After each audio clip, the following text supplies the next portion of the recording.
Hello viewers, welcome to my channel. तो topic देख करके पता तो चल ही रहा होगा कि ये नीट एस्पिरेंट से रिलेटेड वीडियो है।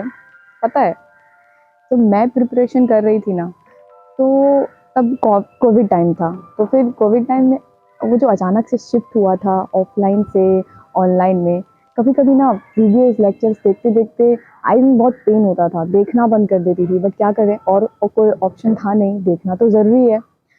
तो इसका एक बीच का रास्ता मैंने निकाला था कि मैं अपने यूट्यूब के शॉर्ट्स में, फीड्स में वो कॉलेज स्टूडेंट्स के बहुत सारे लाइफ जर्नी को देखती थी। उससे देख करके मुझे थोड़ा बूस्टअप मिलता था कि मैं वापस से वो लेक्चर वापस स्टार्ट कर सकूँ। तो ऐसे ही कुछ एमबीबीएस जेम्स की स्टोरी मैं लाई हूँ जीएमसीएच से डायरेक्ट आपके लिए। देखिए, शायद आपको थोड़ा बूस्टअप मिले प्रिपरेशन में। एंड हाँ, ऑल द बेस्ट अभी से मेरी तरफ से।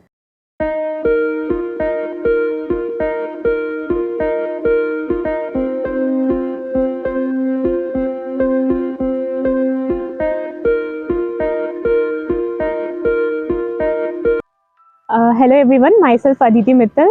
I'm second year MBBS student at GMCH Guwahati.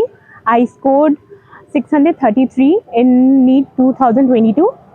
So I'll be here to guide you all regarding your NEET 2024, जिसमें अभी approximately 2 months हैं। तो मैं एक पॉइंट बताना चाहूँगी कि जैसे कि आप लोग ने जहाँ से भी साल भर जो भी पढ़ा है, वही चीज़ वही पर्टिकुलर मॉड्यूल ही सॉल्व करें। मतलब नया नया कॉन्सेप्ट्स या फिर नया मॉड्यूल या नया पेपर्स मत करें सॉल्व। मतलब मॉक पेपर्स तो करना ही करना है, वो भी जितना हो सके करें, क्योंकि मॉड्यूल्स आपने जो पहले सॉल्व कर रखा है वो सॉल्व करें और उसमें हाईलाइट करते जाएं जो भी डिफ़िकल्ट है, ताकि आप लोग लास्ट टाइम उसको ही रिवाइज कर सकें एक हफ्ते पहले एग्ज़ाम से। और सेकेंडली मैं ये बोलूँगी कि जैसे कि अगर नीट अभी आपने जो मॉक पेपर्स में आपके नंबर्स नहीं भी आ रहे हो, जिसका 600 कम है, वो भी डिप्रेस ना हो कि नहीं आएंगे एग्ज़ाम में भी अच्छे। कई बार ऐसा होता है कि मॉक्स में लाइक 600 के नीचे ही स्कोर्स हैं और लेकिन नीट में अच्छा आ जाता है, क्योंकि आप लोग इतना मॉक पेपर्स देते चले जाओगे, क्वेश्चंस इतना सॉल्व करोगे कि जब एक्चुअल नीट का पेपर होगा ना, तो उस टाइम आपसे क्वेश्चन इतने फटाफट बनेगा और अच्छा स्कोर होगा, तो वैसे में 600 अबव आ सकता है। तो उस बात को लेके डिप्रेस ना हो, लेकिन आपको अपना टारगेट सेट करना होगा कि अभी से, क्योंकि मिनिमम आजकल सिलेक्शन के लिए 620 प्लस तो चाहिए ही चाहिए, कोई भी गवर्नमेंट कॉलेज अगर निकालना है तो। इसलिए मॉक पेपर्स में भी 620 का तो टारगेट रखें, तो वो और भी ज़्यादा अच्छा होगा। So all the NEET aspirants, all the very best. Myself Adil Zafar. Currently, I'm studying at Guwahati Medical College in second year. मैंने नीट में 2022 में 606 मार्क्स स्कोर किया था।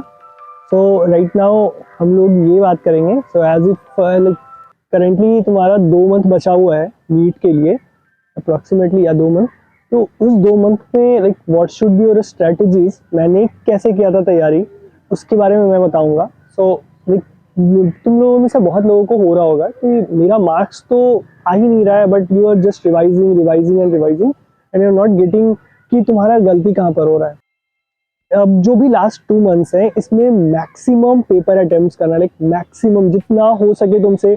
करेंटली तुम ट्राई करो कि जो भी प्रीवियस ईयर पेपर्स था उसे अल्टरनेट डे पर करो। मैंने अल्टरनेट डे पर किया था, एंड द रीज़न बिहाइंड उसे अल्टरनेट डे पर करने के लिए, क्योंकि उससे मतलब अगर तुम्हारा एक फ्लो में तुम सिर्फ प्रीवियस ईयर पेपर करते जाओगे और प्रीवियस ईयर पेपर्स में ही तुम्हें अगर मार्क्स नहीं आएंगे, then you will feel very depressed कि यार मेरे तो पीवाईक्यूज में ही मार्क्स नहीं आ रहे हैं, तो फाइनल में कहाँ ही से आ जाएगा। एग्जैक्टली। तो जब तुम नॉर्मल पेपर्स को करोगे, लाइक आकाश, शैलिन, इन लोगों के बहुत सारे papers, like literally full syllabus में मॉक के बारे में बात कर रहा हूँ, they are readily available on Telegram और गूगल और wherever you can search for. और अगर नहीं तो तुम करेंट पेपर करना चाहते हो, then you can also ask some of your friend कि आकाश की सीबीटी से तुम मेरे को निकाल कर दे दो, और यू कैन आस्क कि तुम एलएन के मेजर टेस्ट से जो भी क्वेश्चन पेपर आते हैं वो सारे के सारे निकाल करके दे दो, और उसे डेली बेसिस पे करो। ट्राई करो कि अभी 1 मंथ जो है, उस 1 मंथ में एक पेपर डेली करो, एंड आफ्टर दैट ट्राई कि नेक्स्ट जो 2 मंथ आएगा उस 2 मंथ में 2 पेपर डेली करना। लाइक तब तक में तुम्हारा रिदम बन जाएगा इस फर्स्ट 1 मंथ में। तो बट इतना सारा करने का फायदा क्या होगा कि तुमने जितनी भी गलतियां की होंगी इन सारे पेपर्स में, उन सारे पेपर्स के क्वेश्चंस को हाईलाइट कर दो।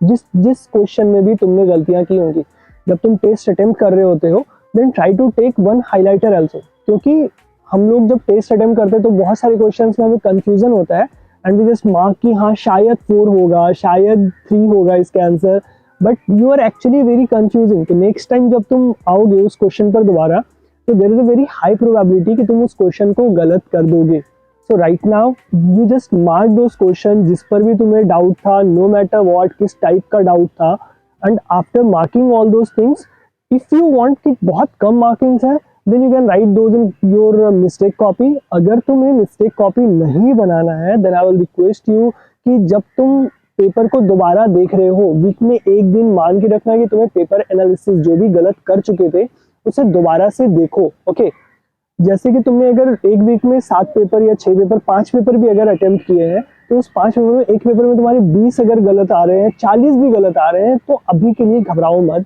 क्योंकि वो जो 40 हो रहे हैं, बस इस चीज को मानो कि वो 40 तुम्हारे अगले पेपर में अगर उस टाइप के क्वेश्चन आए, डेटा को चेंज करके आए या किसी भी फॉर्मेट को चेंज करके आए, तो वो गलत नहीं हो जाना चाहिए।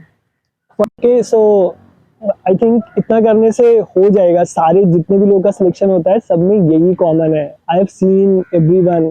कितने मार्क्स आ रहे हैं अभी मत टेंशन लो, just try to attempt as much as you can. Okay, all the best.